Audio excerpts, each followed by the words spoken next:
क्या आपको सन 1849, 1936, 2025 और 2116 में आपको कुछ समानता दिखाई देती है?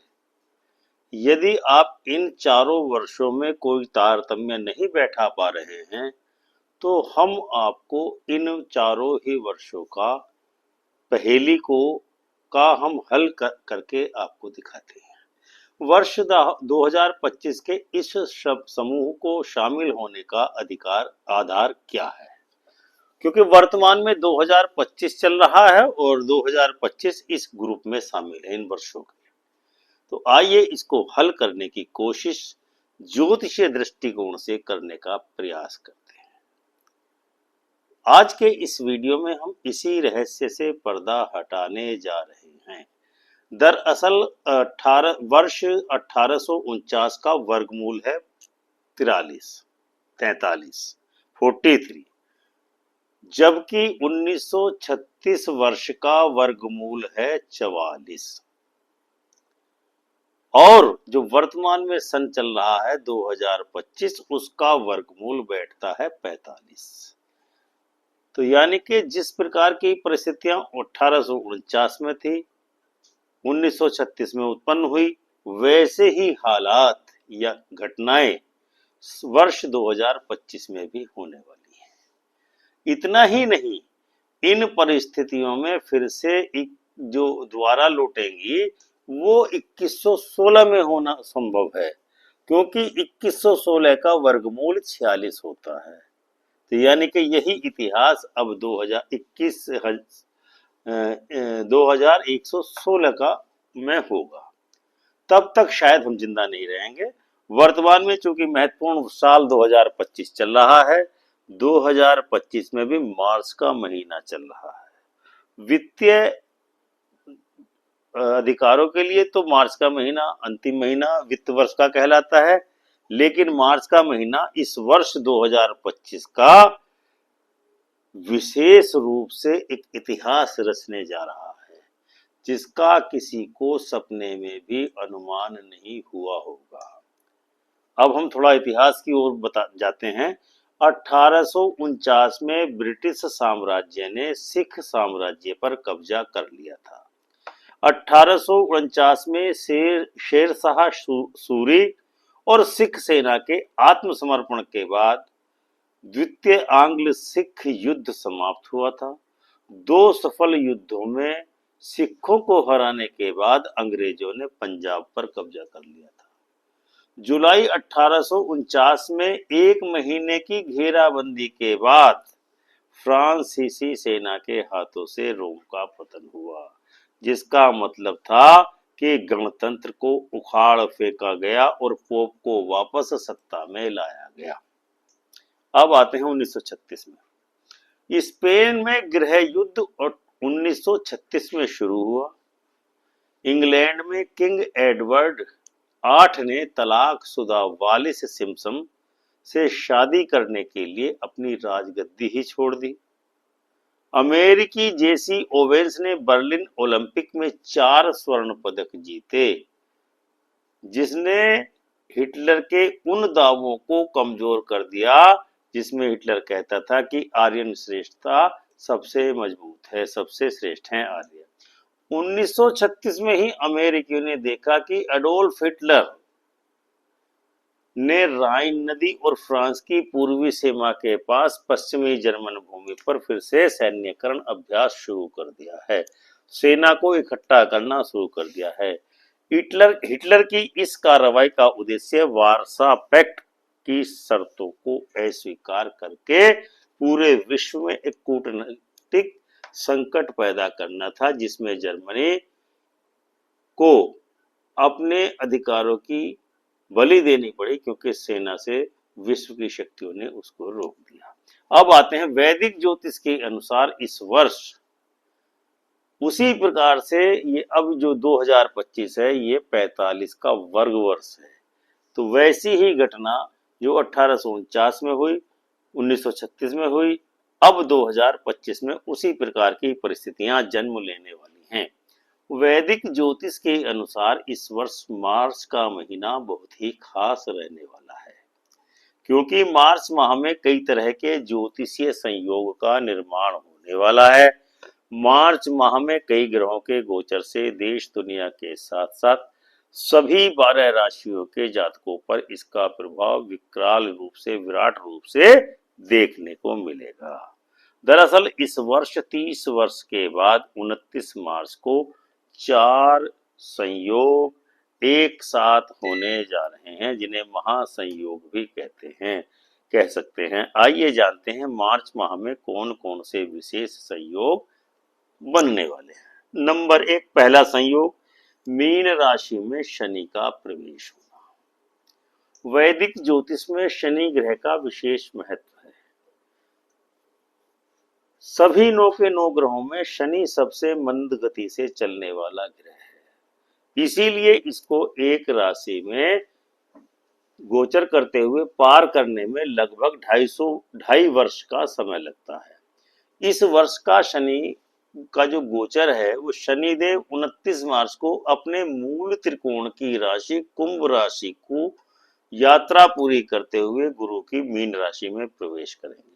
शनि का गोचर 29 मार्च की रात को 11 बजे यानी शनि मीन राशि में प्रवेश करेंगे और 30 मार्च से उसका प्रभाव देश दुनिया पर दिखाई देना शुरू हो जाएगा। इसी के साथ साथ शनि के साथ सूर्य और राहु की युति भी बनेगी। अब आते हैं दूसरे संयोग पर। दूसरा संयोग कौन सा बन रहा है? मार्च के इस महीने में इस साल का पहला चंद्र ग्रहण 14 मार्च को होने वाला है तथा इस साल का पहला सूर्य ग्रहण भी 29 मार्च को होने वाला है, यानी एक ही महीने में दो ग्रहण या एक सूर्य ग्रहण एक चंद्र ग्रहण होने वाले हैं। शनि का गोचर मीन राशि और सूर्य का कुंभ राशि से निकलकर मीन राशि में गोचर करने से सूर्य शनि और राहु की युति होने वाली है। इस तरह से सूर्य ग्रहण मीन राशि में होगा। वैदिक पंचांग की गणना के अनुसार 29 मार्च को पूर्ण सूर्य ग्रहण होगा और इस दिन चैत्र माह के कृष्ण पक्ष की अमावस्या तिथि रहेगी। भारतीय समय के अनुसार सूर्य ग्रहण दोपहर 2 बजे प्रारंभ होगा।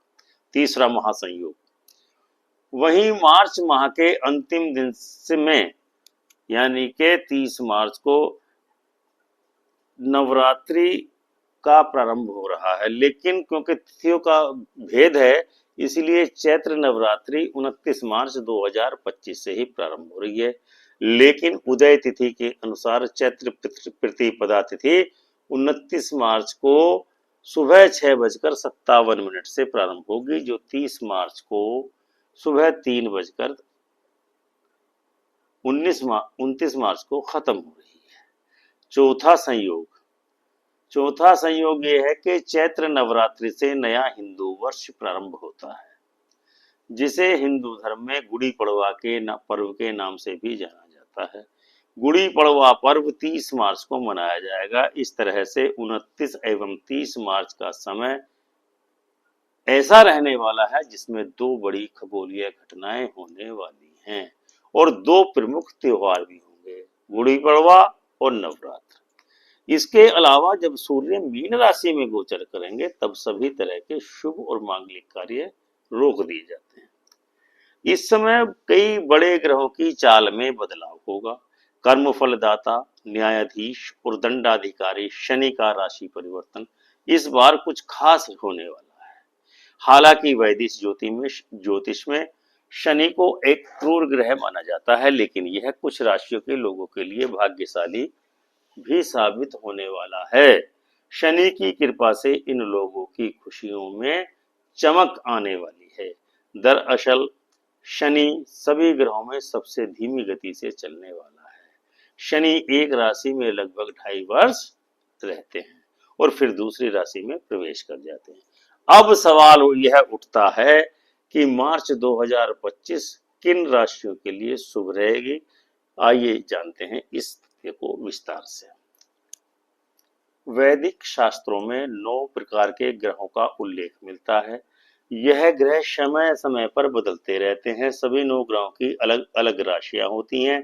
शनि वर्तमान समय में अपनी मूल त्रिकोण राशि में कुंभ में है और अगले 29 मार्च 2025 को शनि बृहस्पति की मीन राशि में प्रवेश करेगा और 3 जून 2027 तक मीन राशि में ही रहने वाला है।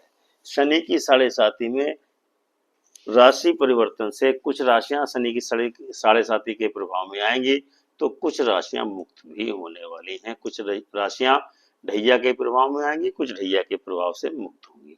पहली राशि मेष राशि। मेष राशि के लिए सूर्य और शनि गोचर से मेष के रुके हुए काम जल्दी पूरे होना शुरू हो जाएंगे। इसके साथ ही साथ मेष राशि वालों के कारोबार में वृद्धि होगी। किसी बड़े काम को स्टार्ट करने के लिए या नया स्टार्टअप शुरू कर सकते हैं। आर्थिक स्थिति में सुधार होने वाला है। नौकरी में आ रही समस्याओं से मुक्ति मिलेगी।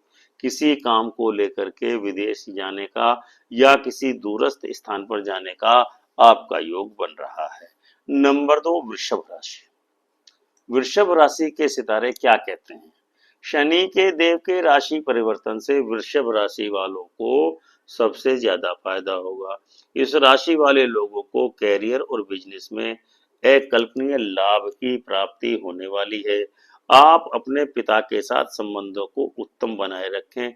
अपने पिता की सेवा और सम्मान करें। आपको राजसी सुखों का अनुभव होता रहेगा। आपका भी मान सम्मान बढ़ेगा। पिता के साथ साथ आप परिश्रमी हैं और धन के लाभ के योग बन रहे हैं। इसके अलावा आपके रुके हुए सारे कार्य पूर्ण होने वाले हैं। नंबर 3 जो शनि के परिवर्तन से सबसे ज्यादा प्रभावित होगी। शनि देव के राशि परिवर्तन से तुला राशि वालों को बहुत ही प्रचंड लाभ प्राप्त होने वाला है, क्योंकि शनि की तुला राशि में सबसे मजबूत रहते हैं, क्योंकि तुला राशि में शनिदेव उच्च के रहते हैं, इसलिए तुला राशि वालों को विशेष लाभ मिलता है। मीन राशि में गोचर के दौरान शनिदेव तुला राशि के 6वें भाव में गोचर करने वाले हैं। ये बहुत ही शुभ स्थिति है और 6ठे भाव में गोचर करने वाले के कारण तुला राशि वालों को शत्रुओं के भाव से, ऋणों के भाव से आपका कर्जा भी निमटने वाला है, शत्रु निमटने वाले हैं और रोग भी समाप्त होने वाले हैं। यानी कि आपको मनोवैज्ञानिक तनाव जो आपका अब तक चल रहा था उससे अब मुक्ति मिलेगी। कोर्ट कचहरी में आपकी जीत होगी। शारीरिक समस्याओं से भी छुटकारा मिलेगा। अब आते हैं नेक्स्ट राशि मकर राशि। शनि देव के राशि परिवर्तन से मकर राशि के जातकों को विशेष लाभ होगा, क्योंकि मकर राशि शनि के साढ़े साथी से बचने वाली है, मुक्त होने वाली है। इसीलिए अब मकर राशि वालों के आत्मविश्वास में उत्तम अभिवृद्धि होने के संकेत हैं।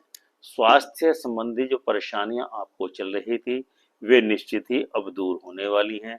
आपका रुका हुआ धन या जो फंसा हुआ धन था कहीं, वो आपको वापस मिलने के अवसर अब बनने वाले हैं। आप कोई नया काम शुरू कर सकते हैं, कोई नया स्टार्टअप भी शुरू कर सकते हैं। जो आपके काम बिगड़े हुए थे वे सब बनने लगेंगे। प्रियजनों का सहयोग मिलेगा, लेकिन एक चीज का ध्यान रखें, अपनी माताजी के स्वास्थ्य का विशेष ध्यान रखें। माताजी को कुछ दिक्कत दिखाई दे रही है। आपका बड़ा निवेश ही आपको बड़े लाभ दिलाने वाला है। शनि के इस राशि परिवर्तन से जो अंतिम राशि है जो सबसे ज्यादा लाभदायक स्थिति में रहने वाली है वह है कुंभ राशि। कुंभ राशि पर भी गोचर का शुभ प्रभाव मिलने वाला है। लंबे समय से खराब चली आ रही आपकी आर्थिक स्थिति में अब आपको सुधार देखने को मिलेगा। आपको काम में अधिक मेहनत करने की आवश्यकता होगी, ये ध्यान है। आपके शारीरिक परिश्रम बढ़ने वाला है, तभी आपको सफलताएं व्यापार में, कार्य में, व्यवसाय में, परिवार में मिलने वाली हैं। कारोबार में बहुत अधिक तरक्की होने वाली है। तो दर्शकों, यह था आज का वीडियो जिसमें हमने आपको बतलाया कि मार्च का महीना और साल 2025 किस प्रकार से एक रहस्यमय साल है। उम्मीद है आपको यह वीडियो अवश्य ही पसंद आया होगा और आप चैनल को लाइक, इस वीडियो को लाइक एवं शेयर करेंगे, चैनल को सब्सक्राइब करेंगे और कमेंट करके अपनी राय से हमको अवश्य ही अवगत कराएंगे। तो बोलिए कामतानाथ महाराज की जय।